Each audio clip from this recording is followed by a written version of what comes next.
Hello everyone, Szczepan Urbanowicz here. We're Go With The Flow, a global watercolour conversation. Well, we've hit the last one. This is the 24th zone, the 24th group of this 24-hour global watercolour conversation. It's been a marathon event. We still have one great group of watercolour artists to go, and I'm just dying to introduce them to you. They're a great group of artists. We'll start with Sondo, Keiko Tanabe, Geoff Allen, Francesco Fontana, Angela Barbi, and Andy Evansen, who will be running this one. So, Andy, over to you. Sounds good. And again, well done. I can't believe you're still awake, Salon. That's amazing. You guys blow me away. Yeah, well done. So welcome, everyone. Boy, it's nice to see your faces after being cooped up at home for so long. This is really fun. Appreciate everybody making time to share your work and your thoughts with the world. This is great. Very nice. So why don't we go ahead and, Sando, you want to start? You ready to go? Okay. Sure, no problem. Last hour, so we've got a little more time if you want to take some time. That's great. No, I'm good to go. So how do I switch myself to see myself on big screen? Okay, there we go. Hey, first of all, congratulations to Szczepan and his team for this amazing idea, and thank you for asking me to participate. And greetings to all of my much admired artists, Keiko. We haven't met yet, but we shall meet. And Andy, great, very nice to meet you. And I sure hope soon we're going to meet Geoff and Francesco as well. Angela, we already like this, so we're friends. So real quick, I made a living as an architect 34 years ago. Another architect. Another architect. I knew she was going to say that. But 2 years ago, we decided to call it quit, and my wife and I retired at the same time, same day. In my line of work, I do a lot of architectural renderings in order to make meetings and present to clients and whatnot. So it's a great training ground. But I always loved to get into art and never had a chance until 2002.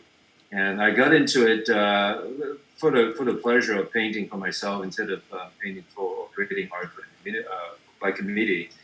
And I got into it sort of a challenge to myself, trying to reverse engineer because of what I do as an architect. Buildings are being thought of, conceptualized, and conceived and designed and work through so that people can go out and build it. So my job is really to figure thousands and thousands of details and in order for people to build it. So I approach watercolor more of a challenge, trying to reverse engineer, looking at the painting. It's like, geez, how do they do that? I bet you I can do that. So I got into it for a while and able to create some painting that I'm rather happy with, but then you kind of pause in time, you look around, you go, oh, gee, it's nice, but it's really not art. How do I express myself? So it's evolving, and it's continued to be a process where I'm sponging and selfishly learning from all of my peers out there.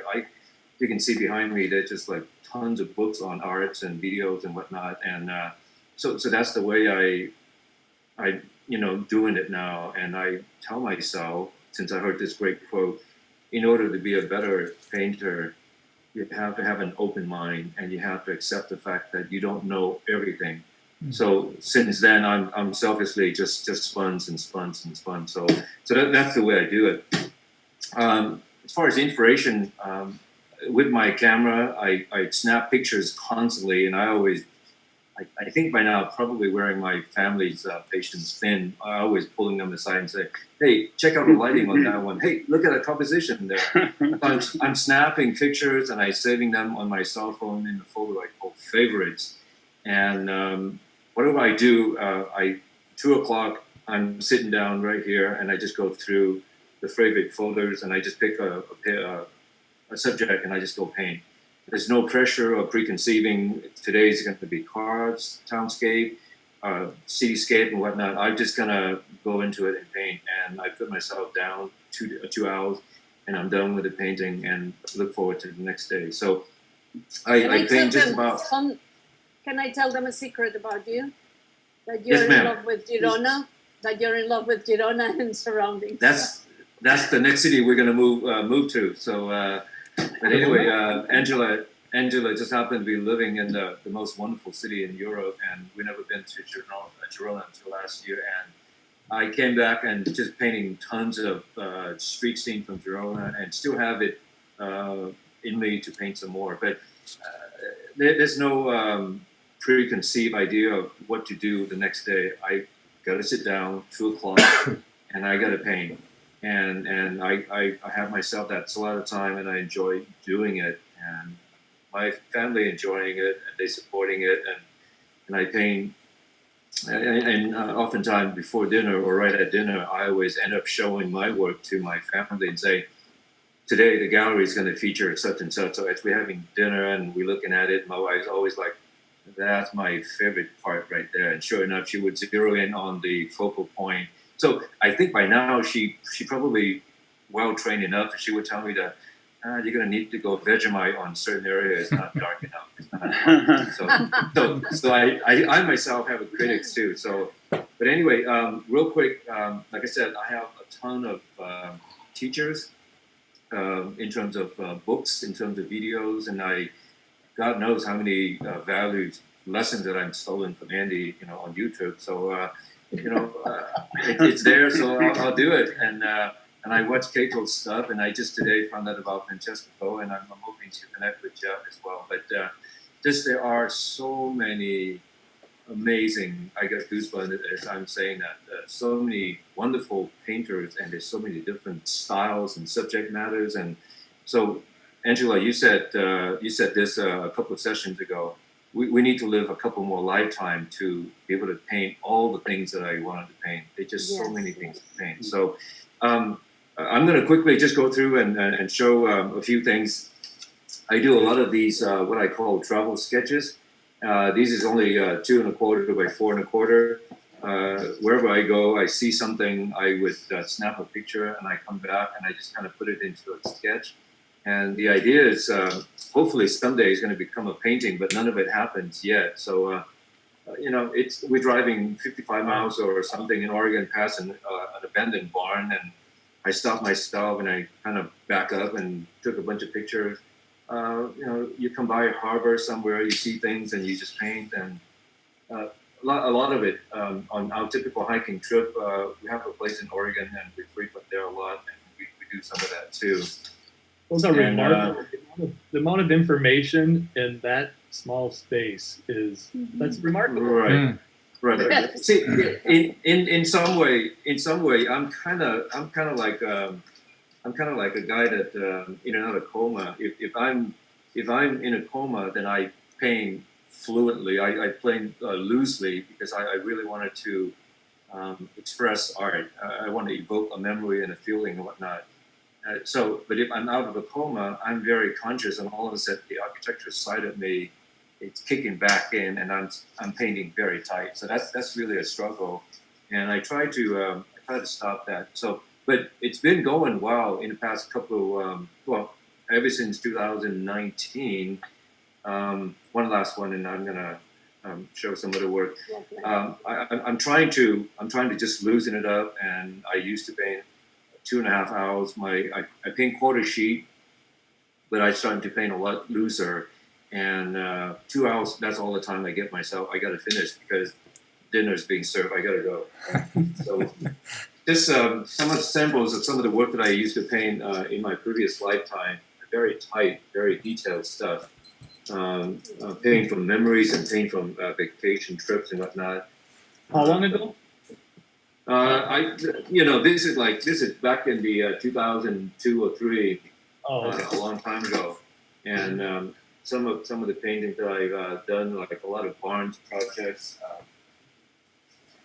Let's see. I'm gonna flip through some of these real quick. This trip to the harbor in Portland. You see things and you photograph it, and you come back and you kind of create a painting. This is from our lake house in Oregon, the city called Lincoln City, and then. This is from our trip to Spain last year. Oh, nice. And this is where I met Angela. This is from Palafrugell, I believe. Palafrugell, Calella. Is that Calella? Yeah. Okay. There you go. And then just cityscape, and I'm always interested and willing to experiment and try. Just Pacific Northwest landscape. Wow. Great. Some of the recent painting, I just happened to tune into a lot of Key West street scenes. We vacationed there a couple of years ago. I'm just now pulling them out of my favorite folders and starting to paint a lot of street scenes. Attracted to a lot of lighting and shade and shadows, and I call it work in progress, and this is what I enjoy every day, painting, and just never have enough of these guys. So just a lot, and love it. So those are still taped to a board. Are you considering those unfinished? They're still taped down to a board. Are they done? Or a great question, Andy. I actually June 4th, which is last week, I was supposed to have my first art class locally here, and you all know COVID-19 kind of like quarantined all of us, so that class got canceled. So the idea is I think I like them enough to be on the board, and before I tape it and then date it and give it a name and whatnot, I think these guys probably deserve another day or two of being kind of admired by me and my family before I take them down, or with the idea that eventually I'm going to take it to an art class and whatnot. So I'm running out of board to put painting on. So you've got about a minute left. Okay. For a quick minute, just a few more, painting. Wow. This is from our trip to East Coast. I think winter scenes. Oh. And then someone said sunflower, so I haven't painted sunflowers, so kind of like, okay, let's see what sunflowers are all about. And and then another one from Portland, Oregon. One last one that I wanted to show everyone is this is what I did it for my mother's 70th birthday. Mom passed away, and it's great memories that I'm holding on to. And with that, I just wanted to say it's a great pleasure to be sharing all of this with everyone, and I can't wait to personally connect with everyone that's been featured on this show. And again, thank you, Szczepan, for this great idea and this great opportunity. And actually, I'm surprised that he's still breathing and talking. Our pleasure. It's been great. So with that, thank you so much, everyone. Cheers. Thank you so much. Great presentation. I love how much you talked about, having your family involved and stuff too. My kids had to suffer through the same thing, pointing out the window and road trips. Look at this. And they just fly into the back. I'm the only one. Everything. Great. Thank you. Work. Yeah. Okay.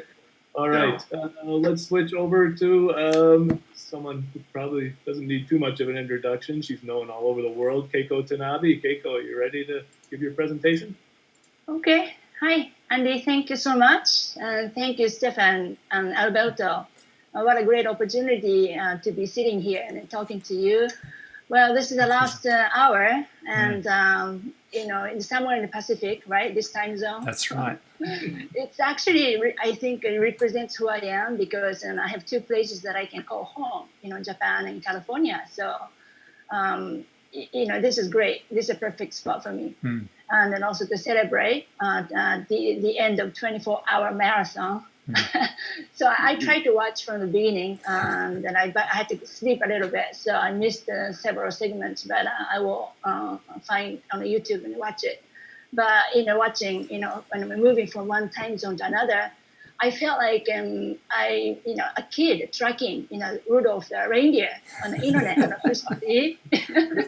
Yeah. So, the last hour was, my excitement really peaked.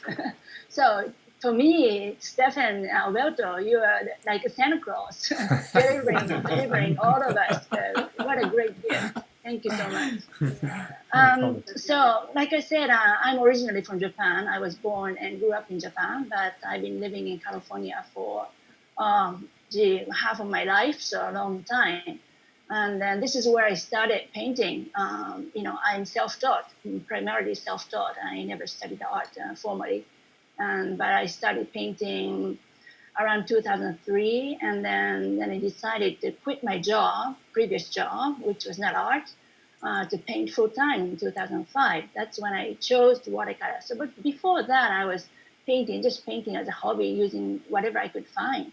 So, but 2005, I decided to be a watercolorist, and then ever since, I've been painting nonstop watercolor. So this pandemic, I want to talk a little bit about it because it has impacted all of us, myself included, economically, socially, and emotionally. And with it came many changes and in our lives. But one that hit me really hard was probably the physical separation from the outside world. And I don't really mean other people. I'm a plein air painter. I paint outside. Maybe in recent years, 80 to even 90% of my work was produced outside. So even though I have a studio, very small studio, humble, and I enjoy painting in the studio, but I enjoy painting outside so much. So it was really, really hard for me that I had to stay inside. So I even, I don't know how to, I can say a creative block. I couldn't paint for a month, more than a month, although I was busy teaching, so it helped me. And then gradually I got out of it. But, I was also depressed because of that. So it was very hard for me, the fact that I couldn't be outside. And so I want to should say that the reason why I like being outside so much is I think, I still paint from photos sometimes, but even when I do that, I don't just rely on the visuals. It's emotional connection to the subject is very important. Of course, in the studio, I feel it, and then I think I'm painting, not just relying on what I see in the photo, but outside it's a lot easier. And I feel immediately when I arrive at the scene, and then when I find something inspirational, I can feel the excitement building up, and because all of my senses are engaged, so and that moment, when that moment arrives, I'm in a different world. That can happen in the studio, but to me, it takes time. So I really, this is something I had to kind of find a way to be able to, I don't know if I can call it a zone, but that, in that state of mind that I can be in, and then the easier to come when I'm outside. But in the studio too, I can sort of do it because I think I found a way. It's not really a secret, but I think the way I try to approach and studio painting as if I'm outside is I've been hearing a lot of artists and saying the same thing. So it's nothing new. I do a lot of sketches outside. So I start from a sketch, and if there's not enough information, I look for a photo. Because I usually do a sketch and then take a photo at the same location. So, like many of you, I get thousands of photos, and sometimes I can't find it. I start from a sketch, and I try to paint just from that. And because when I do a sketch, I try to incorporate everything, all the information that I need to paint from. So I know it should be enough for me. So, but anyway, that's who I am. And so I'm glad, after California is still kind of in a partial lockdown, but I'm hoping this summer I can get out and paint more outside. But anyway, I like to screen share a little bit to show you a little bit about, I love what you were saying about. sketches.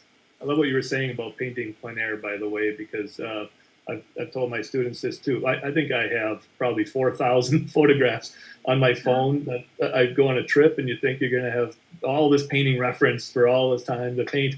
And that just, even weeks later, that removal from what excited you, why you took that photograph, it's gone. So it's Yes. important to capture that. I understand that exactly. Yeah. Okay, so I just have some of the pencils, and one is a marker, just to show you the scale of my sketches. These are actually the large sketches. I usually do smaller sketches, But just to give you an idea, and I just throw in sketches I've done different places, and I'm just not just the streetscapes and landscapes. I do other things and like figure studies, and I just These are like beautiful. doing something small. And then if I have a couple hours, I could do it, and maybe a dozen of this, or even painting. And I'm not really bragging. If I'm outside, I don't really feel tired at all, and I could do 3, 4, 5 paintings in a day. Yeah. Amazing. Something like Wow. this. Well, I like many of you, I've got thousands of these small sketches, and so each one is very special, and I feel I can paint from any of this. So It's very these are freeing to go out and with the purpose of not painting but just sketching. There's something about it, that immediacy, and yes, the- it's really a direct response, right, to the subject. Yeah. So even when I paint, I try to be, I try not to be too analytical, try not to think even. This is kind of contradictory because I always tell my students, you got a plan, right? right? It's a fine line. You can't start a painting without. But I don't mean to change the subject, but there's certain things that I think it's important to plan in a watercolor because it's just hard to change, once you start, like composition and body structure, for example. But otherwise, and I even tell my students, don't even think when you paint, and it just remember what inspired you, and then try to express. And well, of course, that's easy to say and difficult to do. But I think that's what I try to do in my sketches. I don't try to think why am I sketching this subject, because I felt something. That's enough for me. So I just even try to see what shows up on in a sketchbook. So it's really interesting. Sometimes it surprises me. But anyway, that's something I've been trying to do, and even inside, but it's kind of hard for me. Sketches almost exclusively for outside now for me. So, but anyway, so being outside for a long time, and another thing that I can try is the size of the work. And I don't really make small paintings, but even outside. But the biggest maybe I would do is smaller than a full sheet. It's for a practical reason, because I wish I could, but no, this easel that I use outside is not sturdy enough to put the full sheet paper on top of it. So in the studio, I try to do at least full sheet or even larger. So that's kind of fun. And then also, I might start from a sketch, but after drawing, I usually draw. I do the first wash. I don't look at anything anymore. So I mainly use probably imagination, but the image that emerged in the beginning of the stage, and that's what I try to, show, to show on the sheet of paper. So I just try to enjoy the process, and so the result is always surprising. And recently I did a demo on the Fabriano, and that was online. So maybe some of you watched it, and I actually showed that approach, a very intuitive approach. And so starting with a sketch, and after that, no plan, let's see what happens, and that kind of thing. So it was very enjoyable. Of course, and the success rate may not be as high. If I time, probably much higher. But it's fun. I think it's more helpful for me for the growth, my growth as an artist. So that's something I've been trying to do in the studio. So do I still have time? I don't know.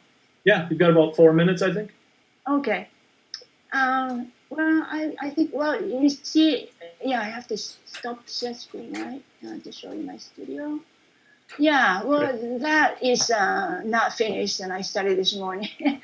So I have to finish the next day or two. because I can't really take too long to finish a painting, and I just lose motivation. So some of the paintings, well, But you have multiple paintings in progress at the same time? Are you working on many paintings at the same time? Oh yeah. In my studio, I always have like 5 to 10 paintings waiting for me to finish.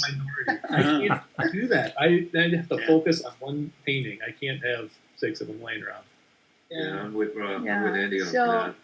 I don't know. Maybe the lighting is too harsh and it looks washed out on the screen. Oh, that's beautiful. So something wow. like this is very, Beautiful. typical for me. I mean, I'm known more as a landscape painter, and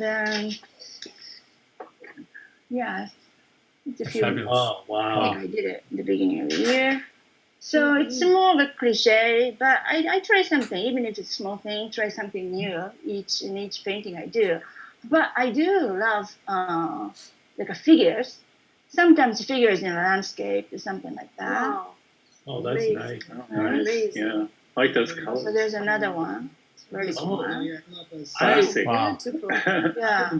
Those Yeah. work. And also, Fabulous. I talked about the size, and so sometimes I do large painting figures. I have a few examples, like this one. Oh, You should do that. amazing. They're amazing. Wow. Okay. Amazing. Amazing. Yeah, it's a full sheet. Yeah, this is a series, Wow. flamenco dancer. Wow. Flamenco, yes. Yeah, Look Wow. at that. I gotta go back to Spain to get more reference photos. Yes, exactly. Yeah. Girona. Wow. You're gonna go to Girona. Yes. When's your To next Girona, workshop yes. there? I have to join Yeah. Angela, you're Wow. going to need a bigger house to host everybody. Thank Yes, you. exactly. There you go. I will have to rent a big space. Yeah, you. Okay, great. appreciate You're it. all very welcome to come. Very welcome. Oh, I would love to go. Yeah, thank you. That was wonderful. It was a delight to have you on here. Appreciate you taking the time. It's good to hear your Thank you thoughts. so much. Okay, on to the next. Jeff, how you doing? Jeff Allen? Oh, great. I just want to say thank you for inviting me to. I feel like I have a bigger family now because a global family, and I think that's Exactly. kind of what the doctor ordered. Because just with the COVID thing, it's like I shared Keiko's feelings about, like, for a whole month. I think I was kind of stunned and I didn't make a lot of work. And for me, I slowly just started small and got my energy back. So anyhow, but I just want to thank Szczepan and everyone involved in this project, because it's a marathon and you did it. I mean, it's amazing. And anyhow, Fingers crossed. well, I guess I'll just start with some of my history. Yeah. And I'm a lot like a lot of other artists that I've watched that have there's sort of a separated careers. Like, I do illustration with my wife, and then I do the plein air, and I'm always finding between, I love doing the plein air because it wakes me up. And I started thinking about my past and, like, why did I end up here? And I realized, like, when I was in college, like, I was an economics major and I took a photography class, and it was in Santa Barbara, a beautiful city. I would just, go in, and I had a snap and point and shoot camera. And I just walk around all day and take pictures. And usually they were into cars. They were sort of, like vignette shots. But now it makes total sense why I love doing plein air, is because it's sort of like it's like a treasure hunt. And so another part of my history after that, I did go to a grad school. So I sort of went from a non-art education to an art education. So I think that was a little different. Mhm. But in college, I did most of my art was about ideas, I think. And I did sculpture, and I did oil painting, and Oh, I wow. lived in downtown LA for several years, and I worked as a scenic painter. And actually, when I was a scenic painter, that's when the riots were going on for Rodney King. So, Wow. sort of a full circle feel going on. Wait, how And old? how old am I? around for Rodney. Yeah. Well, I'm in a higher 50s, so to say. I hate you. Okay, keep going. Getting up there. So, anyhow, but like a lot of my work when I was in grad school was abstract, and I actually used to pour plaster and make relief sculptures that I set up on the wall, and they were big. Sometimes they were just huge, like 12 feet by 13 feet. I made all this stuff because I was thinking it was going to go in a museum, and in the end, I ended up like throwing most of it away, and it was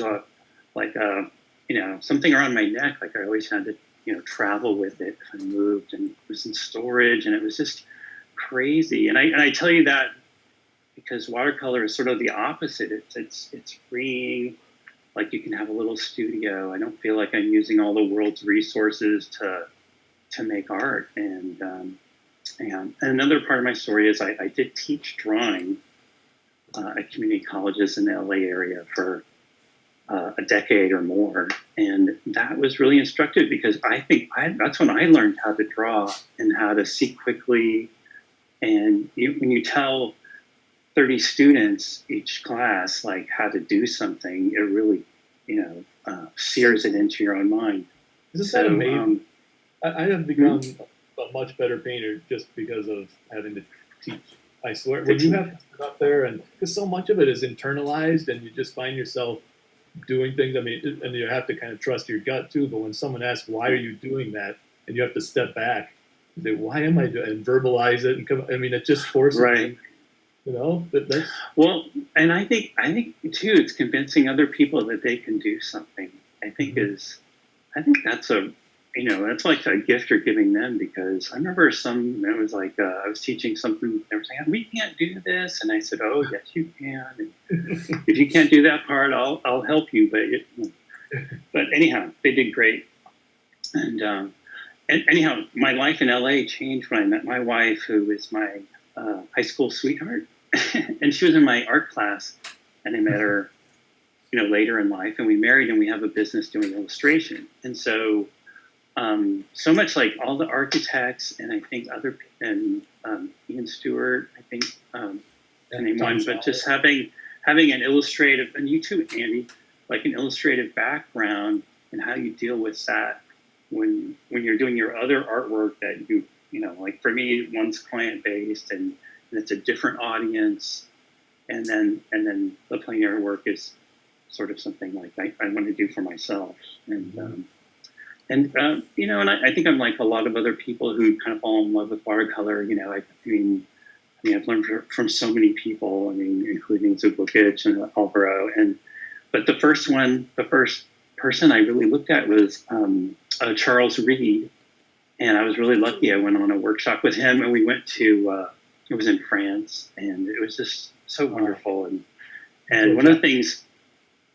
Yeah, one of the things he said to me that I thought was so cool, because sometimes he ventures into the abstract so easily, and it's really powerful when you can just like leave the representation and just let something happen, something that's totally formal on your thing. But I was saying, oh, what about this composition, and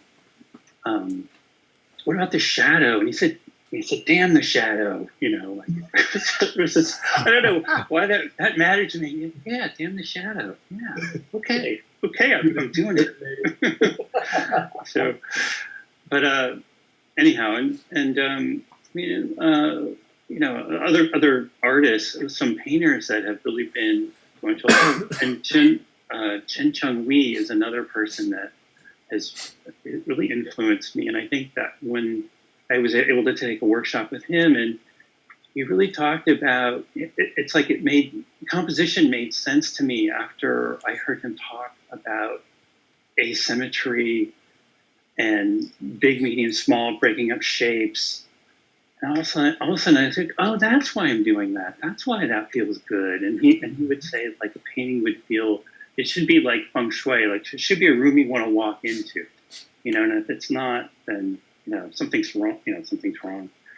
But anyhow, and I think, and I just wanted to say like why I do painting, why I kind of came full circle in a way is I just think it's sort of elegant and it's light, it's fresh, and there's another artist that was telling me it was like a story about himself, but he was saying how there's all these things, there's this thing in my art that keeps coming up, it keeps popping up, and oh, there it is again, oh, here's another piece, and he would keep trying to get rid of it.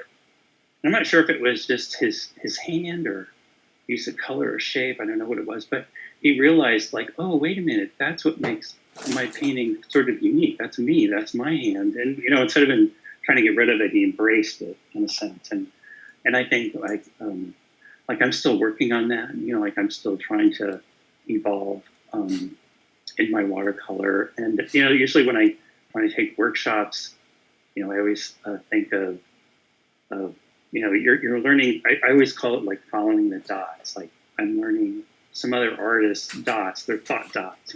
So okay, we do this and do this and this and and you get this result. And you look at something like this,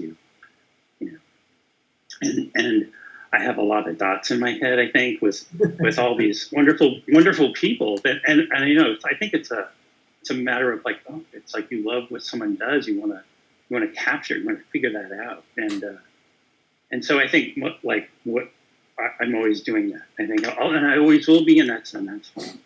Well, that's when people take workshops, that's what they want to see. They want to see the process. They don't understand the dots. Yeah, the dots. Exactly. How do you get from point A to point B to point C to a finished painting? Right. That easy. You can give them some of those building blocks, but it's so much work and so many miles behind the brush, to get to a point. Oh, right. Where you're not thinking about the mechanical issues, where you can, look a little deeper. Well, and I think that's part of it too. Like when I do, and I like Keiko said it so well. It's like you kind of get in a state. Well, and for me, I forget all that stuff. Like and it's not like I don't really want to remember it. It's like I embrace it and you sort of forget it and you get in the zone. And for me, it's very meditative, and I feel so much better after I get out and paint. And I'm not even sure.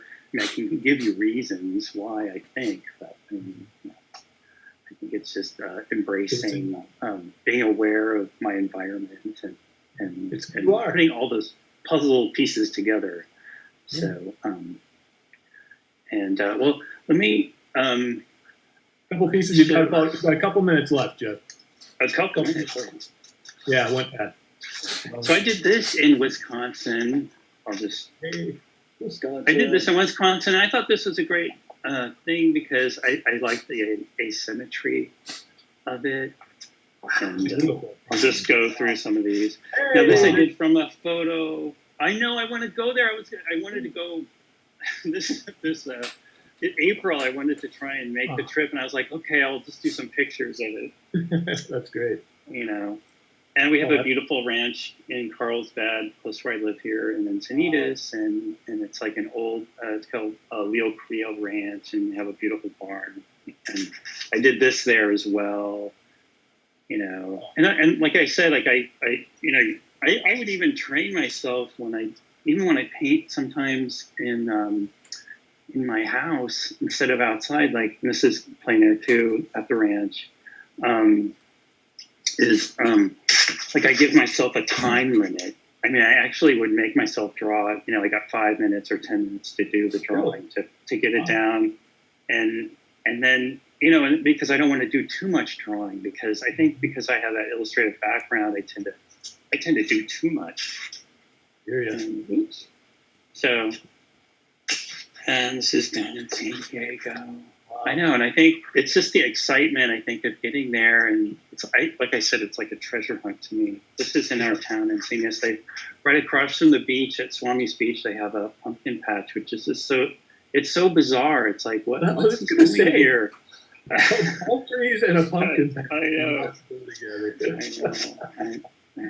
I know. So, and this is Huntington Beach. That was COVID Central not too long ago. That's right. I'll go. And this Oceanside. And, I think part of what I've been doing is just embracing where I live. And especially this one, it's like I want to, I always would see so many artists that do these beautiful things from Europe. And it's like, I don't know when I'm going to make it to Europe, but I thought I want to find the monumental here where I live, and so I have been, looking for those kind of things. Perfect. I think, yes. I agree. Sometimes you get sucked into that because there's so much of that out there, especially on Instagram, all these great European cities and stuff. And I live in flatlands and farms, but there's something to do. There's something like that tree that's behind you. It's so, it has such presence. Yeah. That's your monument, yeah. Yeah, thanks, Geoff. That was great. Really appreciate. Thank Fantastic. you. Fantastic. Thanks everyone. Yeah. Beautiful stuff, Geoff. Okay. Oh, thanks. So we'll keep moving Yes. on. Beautiful. Hold on. Good friend of mine, ready to bring us all home and finish things up here. Francesco Fontana, are you ready for us, buddy? No, I'm not. Back to Keiko. Keiko, we tell you. Hey. I got more. Wait a minute. Well, okay. I'm sort of overwhelmed because yesterday we met on Zoom and I had no idea what I wanted to do today. And then today I had so many ideas and I felt the desk here at the top. Desk got plenty of stuff and sketches and tons of stuff. But I like to spend a few words, introducing myself to those who don't know me. In the moon, there might be someone who doesn't know me. Yeah. So for those few, I was born in Sicily, Palermo, and I live in Milan for, been living for 30 years now. But I travel a lot. We met around the world, and you can find me pretty often in the States for live events and convention, plenary events, and etc. Right? So not this year, of course. It's complicated. I like to spend a little word about how I spent this lockdown. We've been the first country in the Western area to be locked down, so it was pretty shocking. But then after a while we adjust, and then personally I found it pretty inspiring in a way because of my little cozy studio. And it was a good opportunity to rethink things, about art, whatever I want to do next, and just focusing on a little bit of research, artistic side, rather than going, back and forth meetings, travels, workshops, teaching, etc. So I actually loved it in a way. It's very sad for the many people who are not with us anymore.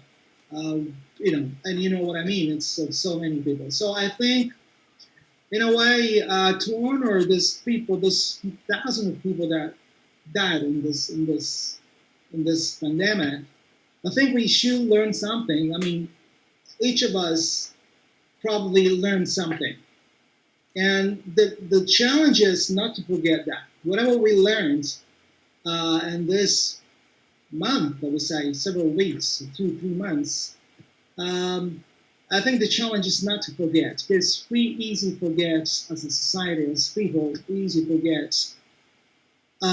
Whatever we learn. If we are lucky enough to learn something, but I think we ought to start because we're pretty introspective, and so we take a little time every day, I guess, hopefully to reflect on ourselves, but the world in general, and why we do what we do, etc. So, what did I do? I painted a lot, actually. I didn't have the kind of depression block. Some people said I couldn't paint. I couldn't. I've got no concentration for that. I did, but it's pretty confusing in a way. So,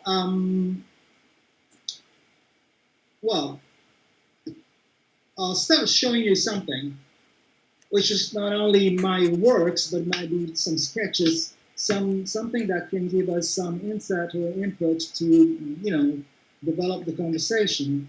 But I need to turn this in a share mode. Let me see if I can share the screen.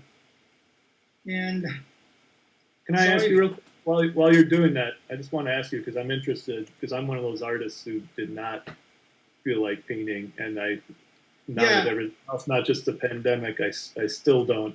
Did you paint, you found yourself painting a lot, you said, was it because, were you pushing through things and kind of forcing you to paint, or were you finding, new inspiration because of the events that were going on? I'm just curious because it's a good questions. And if you guys have questions, I'm happy because that gives me some input. No, I didn't force myself, but in a way, I forced myself every day, meaning that I tried very unsuccessfully to give myself a self-discipline, because the world, whatever, all the family business obligations and stuff and kids and whatever, they always take you away from what you like to do, and the reason why you made some certain choices in your life.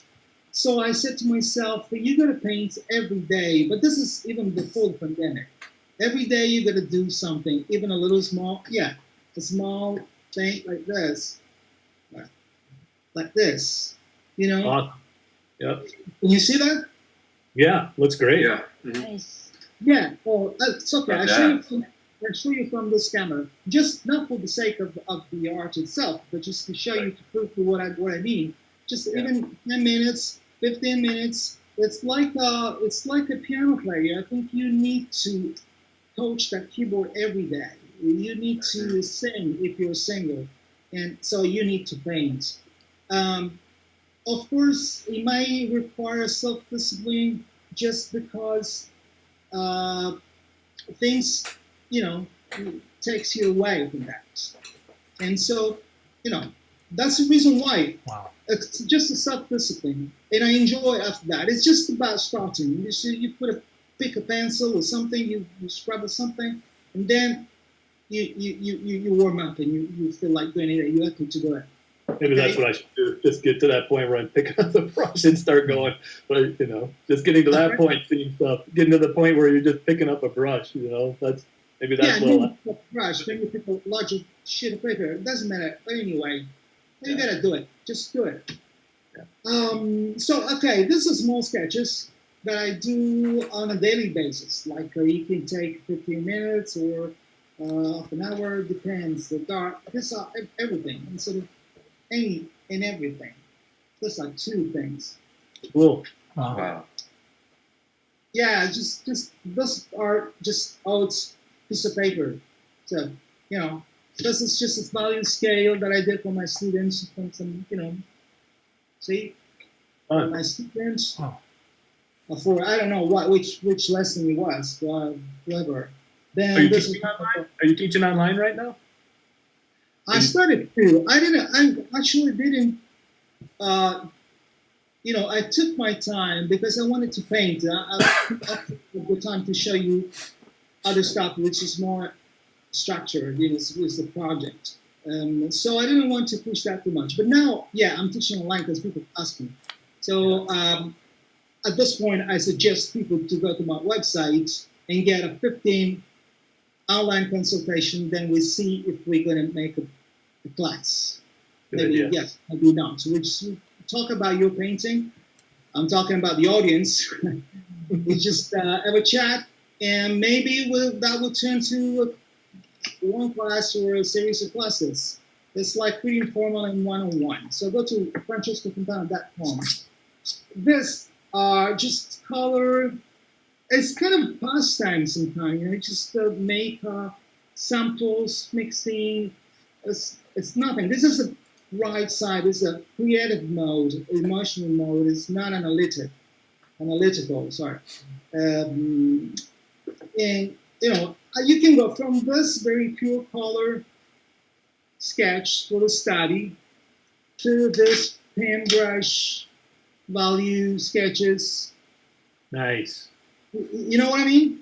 I'm Yep. pretty kind of sort of weird that way. I'm not persistent. I do anything. I cook every kind of. I cook fish, meat, whatever, eggs. This is just random stuff. I'm just showing you guys the random things. You never know where inspiration is gonna hit you. You just keep playing around and throwing things at the wall and figure out what works. Yeah, but I mean, as I said, the inspiration to me is just doing it. Yeah. You just do it. And for instance, a young friend called me, he said, do you know the ACO? The art card and art card and, there's a format. And so I went out and just made 2 or 3 of this. Cool.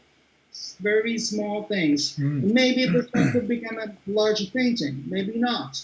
So from this small sketches, if I am in the mood, I could just pull out a larger painting, just starting from this, not from the photo. The photos, I took thousands of photos myself, unfortunately, because they are very hard to handle, to managing on the computer or whatever, out, etc. But what I do more often than not is to sketch from the photo, meaning like it was from life. So actually I translate the photo into one of these sketches. Okay, just going a little larger, maybe I can show you something that's like this kind of monochrome things. Wow. Wow. Those are Beautiful. Gorgeous. Okay, Wow. I'm sorry. Nice. Let me sort of switch the thing if I manage. 'Cause you're at about the 2-minute warning there, buddy. So I'm coming. Oh. Sorry.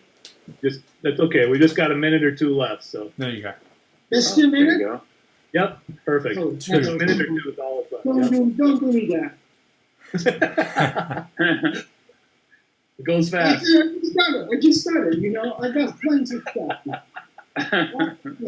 Anyway, okay. Give him another hour. Yeah. You know what happened. People wait quickly, so you better stay. So, I'm Oh. saying. Wow. Look at that. Nice. just black and white. I think that was from a sketch, one of those, Wow. in particular one, but I don't remember which one. Not That's really good. Lots of fun stuff. Again, some monochrome thing.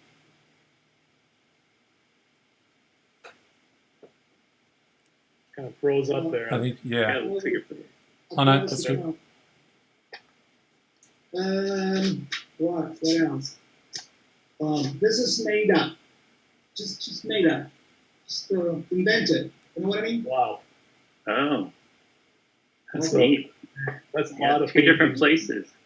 That's another south of Italy, a place in Basilicata, a place down. Still, this is not black. This is mix of bunch of colors, whatever I got in the palette. And again, some American hue. Okay, this all related to plein air. Maybe not made in plein air. This one I couldn't find any at the moment. But anyway, but what I like to show you is when I'm working actually as a project. All that stuff that I shown you is just daily training and fun and studies and things like that. There are drawings like this. Wow. Can you see that? Yeah, That's great. they're great. Love it. Beautiful. Not too bad. Oh. But not, anyway, Very prolific. Yeah, my gosh. Mhm. yeah, Oh. thank you. Just what I said. Jeez. There's so much subtlety in your drawings. I mean, not that your paintings aren't subtle, but your paintings are so much more about graphicness and design and stuff. You know what I mean? And then these drawings are so. I would not have guessed these were your drawings. Looking at your painting styles, what I'm trying to say, I guess, and they're both wonderful. But it's kind of strange to see, knowing how you paint and stuff. Yeah, that's why Wow. I'm showing you this, because there are sides of me that, most friends, even friends, close friends and fellow artists don't know. Yeah. I'm pretty proud of something. It's part of my background. This is study for ballerina. Wow. That's Beautiful. amazing, Francesco. Yes, amazing. Really Wow. As you can see in the paper, there's a little drawing thing, and then the ballerina all together. And, I love, there's this part of me that I don't show often, but that I love. And the watercolor result of those studies. Wow. The Wow, pictures that's are- nice. well done, Francesco. We got to cut you off, man. Sorry. This is fun. Just give me a minute. Thanks, Szczepan. Yeah, absolutely. Let him go. Beautiful. We don't have any Okay. group to go to. And by the way, Francesco, thanks for kind of stepping up and filling in here last minute for us. Fabulous. I'm really glad to be part of this. I just want to say, I'm going to get this away. Okay? I did Yeah. this live on Facebook. There's that. Okay, I'll send you my address. Wow. Whoa. Me too. That is great. Yes, we all will. Yeah. Gosh, I email that one. I'm going No, to Wow. He's in California, so I'll drive there now. Fantastic. Yeah. I did this from this old painting that I did in Texas from here. It's this live on Facebook for Fabriano. Now I'm going to give this away for those who sign up to my newsletter on francescofontana.com. So you guys want to, I ruffle this one, I draw this one for those who sign up for the newsletter. And that's All right. Fantastic. Anytime. Very Fantastic. generous, buddy. Thank you. very much. Wow. Thank you, all of you. Wow. Thank you, Francesco. Well, ladies and gentlemen, thank you. Amazing. Thank you very much for Amazing. Thank the you. conclusion Finish to line. this Finish last line. group. Yes, it's been Yeah. 24 Wow. hours. Francesco. Can we thank Congratulations. Jeffrey, Francesco Sondo, and Keiko Tanabe, and also our hosts Andy, Evansen, and Angela Barbi. Thank you once again for making this session, like the other sessions, something very special. It's brought a new sense of artistry and joy to the watercolor community, no doubt, around the globe, and it's just only possible with people like yourselves sharing their time and their passions for watercolor. So I'd just like to really thank you all for making this event what it has been. And look, this is the first of these things. Hopefully, that we can roll more out in the future. It was a bit of I wouldn't say a dream, but it was a flash of inspiration, and you've all brought it home and made it happen. So I'd really like to thank you once again for your participation. So, like we all end all of Great to be a these part. sessions, it's finally after 24 hours. Remember, go with the flow. Go with the flow. with the flow. Yes, go with the flow. Oh.